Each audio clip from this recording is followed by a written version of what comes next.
Hello students, welcome to Abbas Academy. This is the 13th chapter of your 8th standard history and civics, fulfillment of struggle for independence. आपने 12 chapter में देखा India gains independence में आपने देखा कि India को आज़ादी मिली, right, through the last act that was made in the British parliament, which was the last law, आखिरी लॉ कानून कौन सा था? India independence act. Through the Indian independence act उसमें ये लिखा हुआ था इंडियन इंडिपेंडेंस एक्ट में कि there will be India will be divided into two parts, India and Pakistan, and the princely states have the option either to merge with India or remain independent, or either to join India or Pakistan or remain independent. या princely states के पास ये option था कि आज़ादी के बाद जो princely states थे वो इंडिया के साथ ज्वाइन होंगे या पाकिस्तान के साथ, या तो आगे अकेले खुद का एक देश बनाएंगे. तो अब मैं आपको दिखाता हूँ. You can see the map of India. ये आज 2021 का मैप ऑफ इंडिया है, लेकिन एट 1947 ये इस वक्त का भारत ऐसा नहीं था. 28 स्टेट्स नहीं थे, यहाँ पर 500 से ज़्यादा, सॉरी मोर देन 600 से ज़्यादा प्रिंसली स्टेट्स थे. अब प्रिंसली स्टेट्स है क्या?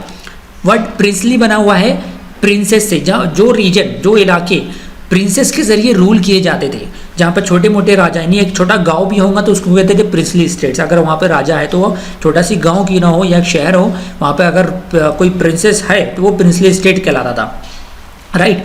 तो अंग्रेज जाते जाते इंडिया के दो टुकड़े भी करके गए, साथ में यूनाइटेड इंडिया का जो इंडियन नेशनल कांग्रेस का ख्वाब था, ड्रीम था, वो पूरा होने नहीं दिया, क्योंकि वो चाहते थे कि इंडिया अखंड ना रहे, राइट, इंडिया यूनाइटेड ना रहे. तो जाते जाते इंडिया के टुकड़े भी करके गए और प्रिंसली स्टेट्स को इंडिया इंडिपेंडेंस एक्ट के तहत ये पावर दे दी कि तुम पाकिस्तान के साथ ज्वाइन हो जाओ या इंडिया के में ज्वाइन रहो, तुम्हारी मर्जी के हिसाब से तुम दोनों देशों में से किसी एक देश को ज्वाइन हो सकते हो या तो खुद एक अलग अलग कंट्री बनाओ.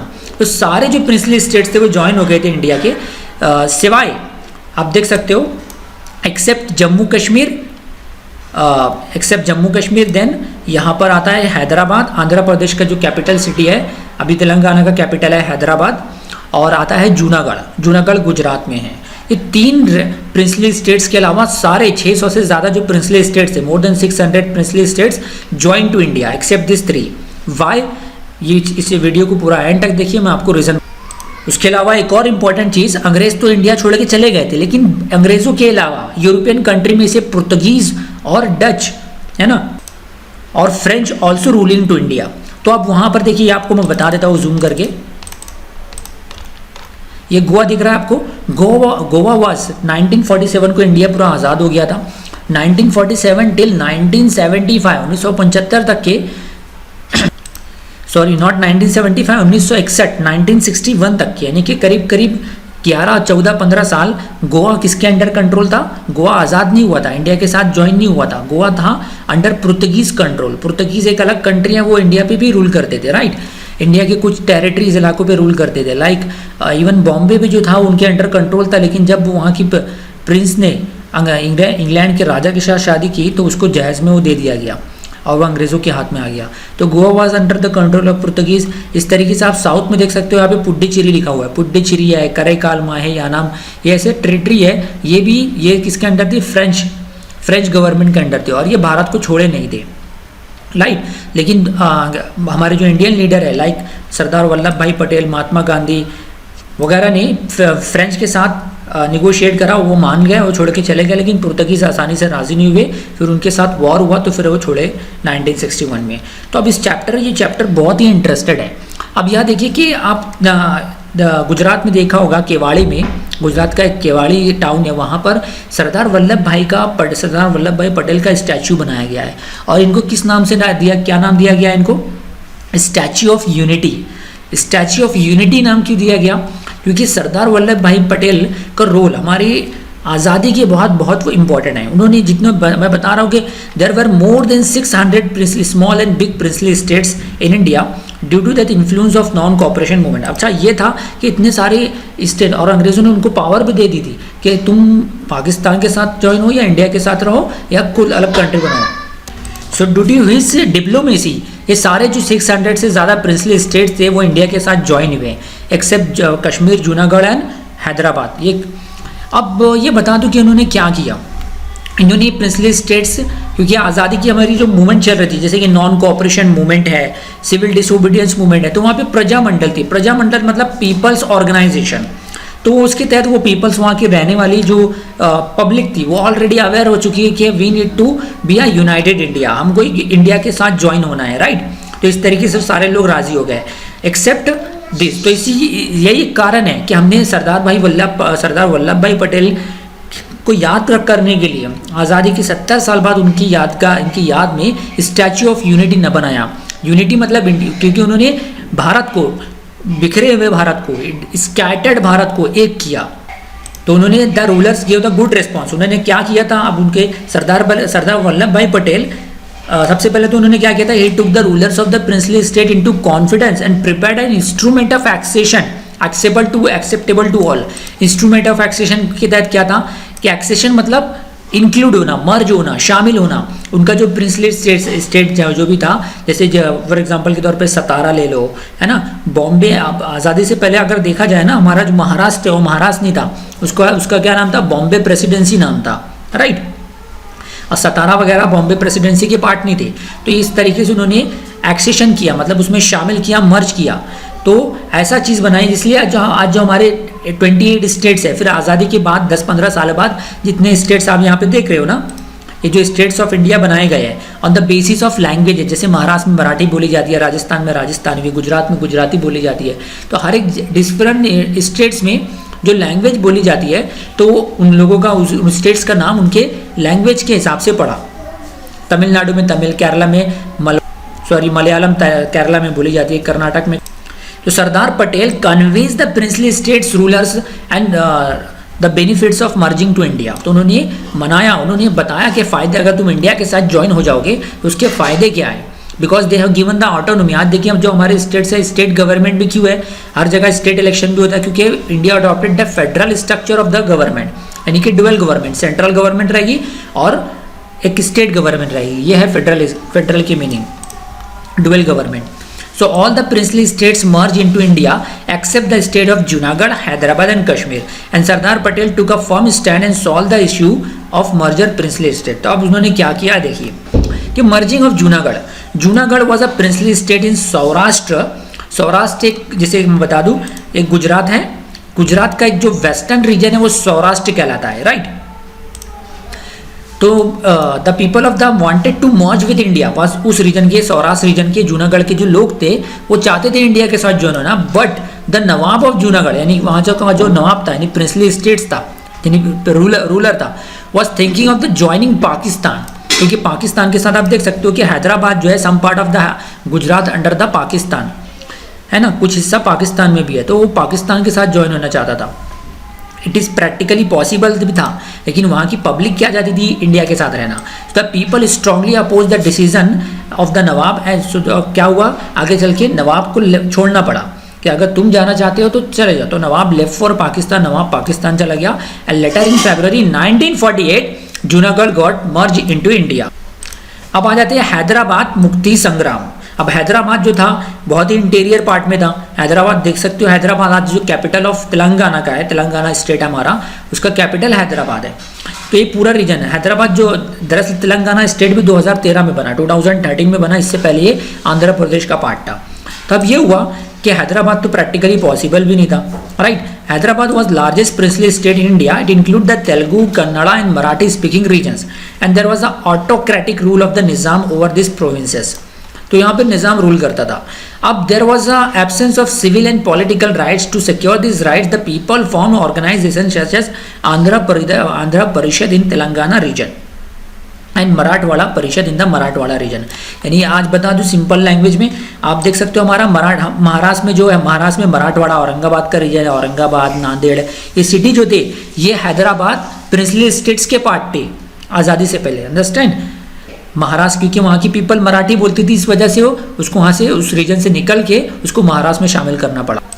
सो अल्टीमेटली क्या हुआ कि वहाँ का ऑटोक्रेटिक जो लीडर था वो निज़ाम बराबर नहीं था हैदराबाद रीजन का, और वो चाहता था कि वो भी हैदराबाद को पाकिस्तान से मर्ज करना चाहता था, but practically it was not possible, it is interior part में था, राइट। तो अब ये हुआ कि वहाँ के जो लीडर्स थे, लाइक आप लीडर का नाम देख सकते हो, सिराजुल हसन तिरमिजी, PV नरसिम्हा राव, है ना, एंड स्वामी रामानंद तीरथ, इनका फोटो देख सकते हो। ये सारे लीडर चाहते थे कि Hyderabad should be merge with India. Hyderabad एक आटो, क्योंकि वहाँ पे डेमोक्रेसी नाम की चीज़ नहीं थी। हैदराबाद में जो रूलर था निज़ाम अपनी मनमानी चलाता था, राइट। सो अब आगे चल के क्या हुआ कि वहाँ पे डेमोक्रेसी नाम की, जैसे मैंने बताया, कोई चीज़ नहीं थी। एंड कासिम रिजवी ने associated not only oppress the Hindus but also the Muslims. Even Hyderabad का अगर आप देखोगे कि पॉपुलेशन, मुस्लिम पॉपुलेशन ज़्यादा है, राइट। तो वहाँ पे ना सिर्फ हिंदूज कासिम रिजवी के खिलाफ थे, बल्कि जो मुस्लिम थे वो भी उस रूलर निज़ाम के खिलाफ थे, राइट। क्योंकि वो सारे लोग, सारे मुस्लिम भी चाहते थे कि Hyderabad should join with India. तो आखिर में गवर्नमेंट ऑफ इंडिया की बात जब पीसफुली नहीं माना निज़ाम ने, तो गवर्नमेंट ऑफ इंडिया ने ऑपरेशन पोलो के तहत निज़ाम पर पुलिस एक्शन किया, तो उसको सरेंडर करना पड़ा। And there was a significant contribution of Arya Samaj in this movement also. So ये सारे मूवमेंट की वजह से और वहाँ के पीपल्स की मूवमेंट की वजह से और गवर्नमेंट ऑफ इंडिया के एक्शन की वजह से हैदराबाद मर्ज हो गया इंडिया के साथ। अब आ जाते हैं लास्ट पार्ट, बहुत इंपॉर्टेंट पार्ट, कश्मीर। उससे पहले हम देखेंगे contribution of the Marathwada struggle for the liberation of the Hyderabad. जैसे मैंने बताया कि आज जो हमारा औरंगाबाद, नांदेड़ है, वो उस वक्त हैदराबाद का पार्ट था, लेकिन वहाँ की जो लैंग्वेज है, वहाँ के जो लोग थे वो मराठी बोलने वाले थे, इसलिए उसको मराठी आगे चल के 15-20 साल बाद महाराष्ट्र जब बना 1960 में, तो उसको महाराष्ट्र में शामिल किया गया। अब आ जाता है most important part, problem of Kashmir, जो कि प्रॉब्लम कश्मीर का जो मामला है वो आज तक चल रहा है और अभी तक के सॉल्व नहीं हुआ है। अब ये देखिए कि problem of Kashmir, in short बता दूं कि कश्मीर जब आज़ादी के वक्त था, क्योंकि आप देखिए कश्मीर जो है ना, इंटरनेशनल बॉर्डर भी शेयर कर रहा है, आप देख सकते हो। Kashmir is sharing the international border with Pakistan as well as China as well as Afghanistan के साथ भी। अफगानिस्तान के साथ हमारा जो कश्मीर है, नॉर्थन वेस्ट पार्ट 35 किलोमीटर का बॉर्डर कर रहा है। तो इंडिया ने सोचा चलो, ये वहाँ का जो राजा हरी सिंह है वो बोल रहा था कि हमको इंडिपेंडेंट रहना है, तो इंडियन गवर्नमेंट ने कहा चलो ठीक है तुम रहो इंडिपेंडेंट। लेकिन क्या हुआ, जब वो कुछ ही साल बाद, 1-1.5 साल बाद, पाकिस्तान की जो फौजी है, पागी फौजी, वो कश्मीर पे अटैक कर दिया, तो वहाँ के महाराजा हरी सिंह ने इंडियन गवर्नमेंट से हेल्प मांगी।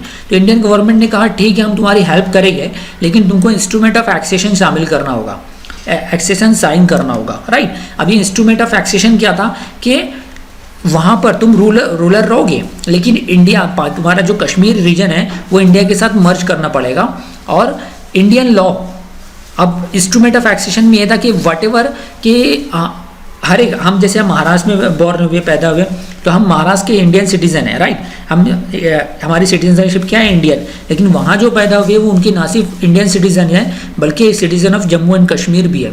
और ये था कि हम इंडियन पार्लियामेंट में जो लॉ बनता था वो सारे देश में, जैसे कि इंडियन पार्लियामेंट में यहाँ पे लॉ बना वो पूरे इंडिया में इम्प्लीमेंट होगा एक्सेप्ट जम्मू एंड कश्मीर। वहाँ पे जम्मू कश्मीर की जो स्टेट असेंबली जब तक कि उसको अप्रूव नहीं करेगी तब तक कि वो लॉ इम्प्लीमेंट नहीं होगा।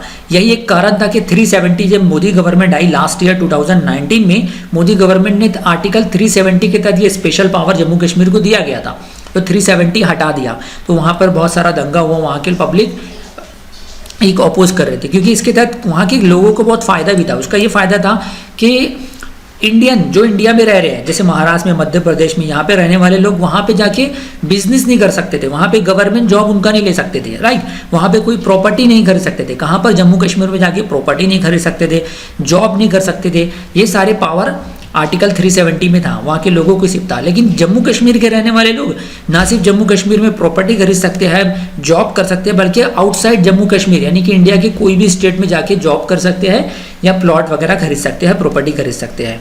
तो इसलिए मोदी गवर्नमेंट ने आर्टिकल 370 को एलिमिनेट किया, ताकि सारे state of Jammu Kashmir enjoys the like, जैसे सारे स्टेट है वैसे Jammu Kashmir. So Hari Singh, the ruler of state of Kashmir, had decided to remain independent. Pakistan had intended to secure the merger of Kashmir with Pakistan. तो उस वक्त पाकिस्तान क्या चाहता था कि कश्मीर जो है बहुत ही वहाँ पे ड्राई फ्रूट्स वगैरह, आपने सुना होगा सैफरॉन, जाफरान जिसको कहते हैं, बहुत ही महंगा रहता है, वहाँ पे वो ग्रो होता है। तो due to this Pakistan started pressure on Hari Singh at the instigation of Pakistan arm intruders attacked Kashmir in October 1947. So at the time of Hari Singh signed an instrument of accession with India. In this manner, after merging to India, Indian army was sent for the defense of Kashmir, and the army won back a major portion of the Kashmir for the possession of intruders, but some part of remained in the possession of Pakistan. तो आप देख सकते हो, तो ये northern west part है, ये जो इतना पार्ट है इसको कहते हैं POK, Pakistan occupied Kashmir, POK। तो आज भी वो इलीगली तौर पे पाकिस्तान ने कब्जा जमाए बैठा हुआ है, राइट। और जैसे मैंने बताया कि मर्जर ऑफ फ्रेंच कॉलोनीज, तो इसके तहत इंडिया पाकिस्तान में लेके बहुत से 2-3 वार हुए। 1947 में हुआ, देन 51 में हुआ, 1962 में हुआ, 71 में हुआ, 1919 में आखिरी बार जब अटल बिहारी वाजपेयी प्राइम मिनिस्टर थे तब हुआ कारगिल वॉर। अब आ जाते हैं कि merger of French colonies. Even after independence of India the region of Chandernagore, Puducherry, जैसे मैंने बताया अभी स्टार्टिंग में कि वो आसानी से आप फ्रेंच कॉलोनीज बताया था कि मतलब फ्रेंच हुकूमत थी, फ्रेंच कैप्चर दैट रीजन। ये रीजन आप देख सकते हो, पुडुचेरी का रीजन है, साउथ इंडिया का, राइट। तो वो आसानी से French handed over the rest of territories. वहाँ पे क्या हुआ कि इन 1949 the French held a plebiscite, यानी कि पब्लिक का ओपिनियन जाना, उसके तहत वो सारे रीजन उन्होंने देखा कि पब्लिक चाहती है, तो उन्होंने बिना किसी बहस के, डिबेट के वो रीजन को इंडिया के हैंड ओवर कर दिया और चले गए शांति से। तो फ्रेंच का आप देखोगे कि फ्रेंच भी यूरोपियन कंट्री से इंडिया में आए थे, लेकिन अंग्रेज हमको नुकसान पहुंचाए, पुर्तगीज हमको नुकसान पहुंचाए, लेकिन फ्रेंच से हमको फ़ायदा मिला। और फ्रेंच भारत छोड़े भी तो शांति से छोड़ के चले गए। No struggle for liberation of Goa. अब यहाँ पे देखो गोवा पे कौन कब्जा जमा के बैठा था? पुर्तगीज। उनके साथ वो आसानी से मान नहीं रहते। वहाँ के जो लीडर थे TB Cunha was in the forefront. ये work to bring about an awakening of the people against the Portuguese government. आखिर में इंडियन गवर्नमेंट को उनके नेवी की हेल्प लेके उनका गोवा को भी आज़ाद करना पड़ा, क्योंकि वो गोवा था पुर्तगीज़ के कंट्रोल में। पुर्तगीज़ वाले आसानी से गोवा को नहीं छोड़ रहे थे। So the struggle, you can see that the struggle of the liberation of Goa took up fierce form, and Indian government was patiently holding a negotiation with the Portuguese government, but they didn't respond. वो उनका positive response नहीं आ रहा था। At the end क्या किया? At the end Indian government unwillingly took a decision of using military force. ना चाहते हुए भी Indian government ने military भेजा, और in December 1961 में Indian army entered Goa. In a short period of time, the Portuguese army surrendered. तो Portuguese army को सरेंडर करना पड़ा इस तरीके से। Now on 19 December 1961 Goa was liberated from Portuguese dominion and imperialism was completely rooted out from Indian soil and India's freedom struggle was truly fulfilled. तो imperialism या word जो है, imperialism मतलब एक बाहर का देश इंडियन रीजन को अपनी कॉलोनी बना के बैठा था और लूट रहा था, राइट। इसका मतलब है imperialism का। तो अब आखिर में सबसे पहले पुर्तगीज आए, सबसे पहले Vasco da Gama discover the sea route to India, and सबसे आखिर में ही पुर्तगीज गए। तो आप देख सकते हो Portuguese actually overall rule to India near 500 years, 500-600 साल के करीब पुर्तगीज ने इंडिया पे रूल किया, और कम्प्लीटली यूरोपियन पूरा इंडिया पूरा टोटली कम्प्लीटली आज़ाद हो गया। तो अब ये जो क्वेश्चन देख रहे हो आप, सारे question there were more than 600 small and big princely states of India, है ना। सारे क्वेश्चनों का आंसर इस वीडियो के देखने के बाद आप दे सकते हो। तो इस वीडियो को आपने ज़रूर समझा होगा, तो इस वीडियो को लाइक करना ना भूलिए और ज़्यादा से ज़्यादा शेयर कीजिए, ताकि during this lockdown period more and more students will be benefited. Thank you.